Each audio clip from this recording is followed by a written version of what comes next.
Hello everyone, welcome to We the People, and today I'm going to be discussing the War of 1812. As always, I'm going to ask that you please subscribe to my channel if you have not subscribed yet. Hit that like button, and don't forget about my Wreck Flipper videos also that I have put out. I just put one out this morning.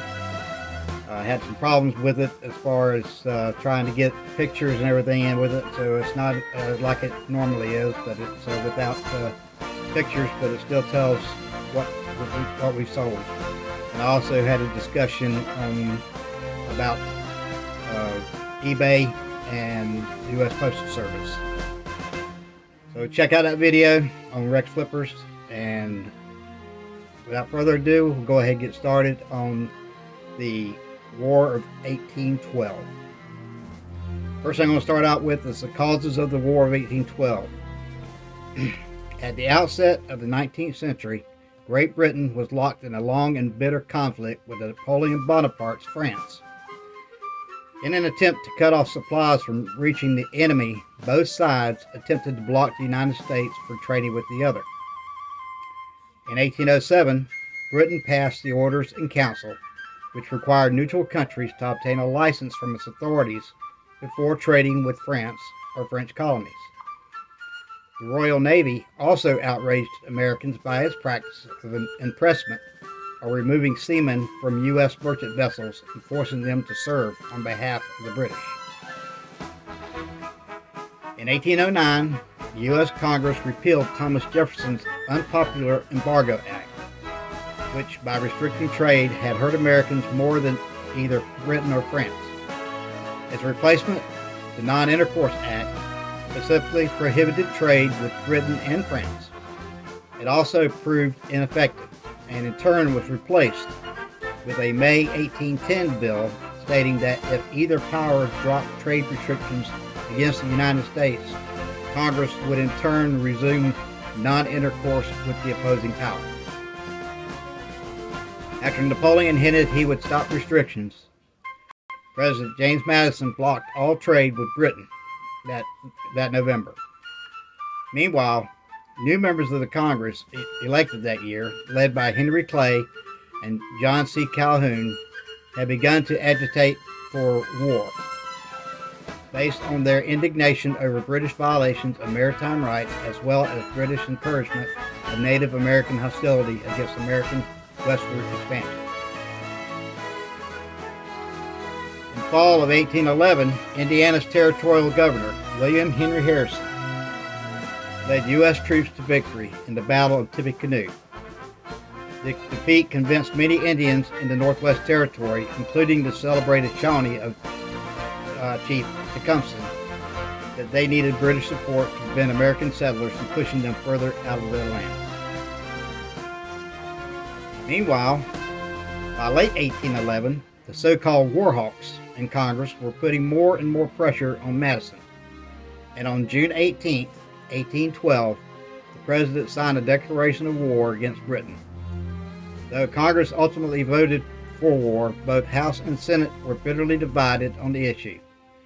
Most Western Southern congressmen supported war, while Federalists, especially New Englanders, who relied heavily on trade with Britain, accused war advocates of using the excuse of maritime rights to promote their expansion agenda.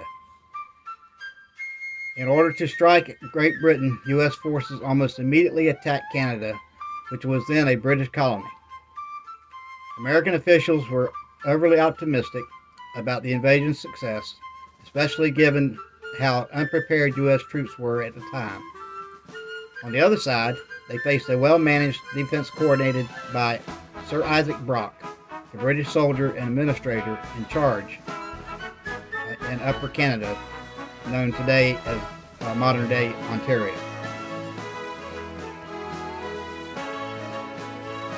In June 1812, the day after Senate followed the House of Representatives in voting to declare war against Great Britain, President James Madison signs the declaration into law, and the War of 1812 begins.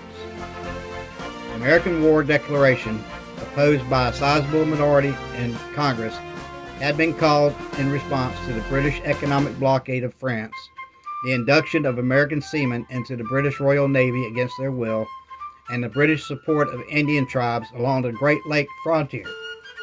A faction of Congress known as the Warhawks had been advocating war with Britain for several years and had not hidden their hopes that a U.S. invasion of Canada might result in significant territorial land gains for the United States. In the months after President Madison proclaimed the state of war to be in effect, American forces launched a three-point invasion of Canada, all of which were decisively unsuccessful. In 1814, with Napoleon Bonaparte's French Empire collapsing, the British were able to allocate more military resources to the American war, and Washington, D.C. fell to the British in August. In Washington, British troops burned the White House, the Capitol, and other buildings in retaliation for the earlier burning of government buildings in Canada by U.S. soldiers. In September, the tide of war turned when Thomas MacDonough's American naval force won a decisive battle at the Battle of Plattsburgh Bay on Lake Champlain. The invading British army was forced to retreat back into Canada. The American victory on Lake Champlain led to the conclusion of U.S.-British peace negotiations in Belgium, and on December 24, 1814, the Treaty of Ghent was signed, formally ending the War of 1812. By the terms of the agreement, all conquered territory was to be returned, and a commission would be established to settle the boundary of the United States and Canada. British forces assailing the Gulf Coast were not informed of the treaty in time, and on January 8, 1815, the U.S. forces under Andrew Jackson achieved the greatest American victory of the war at the Battle of New Orleans. The American public heard of Jackson's victory and the Treaty of Ghent at approximately the same time, fostering a greater sentiment of self-confidence and shared identity throughout the young republic. And that's what I have on the War of 1814.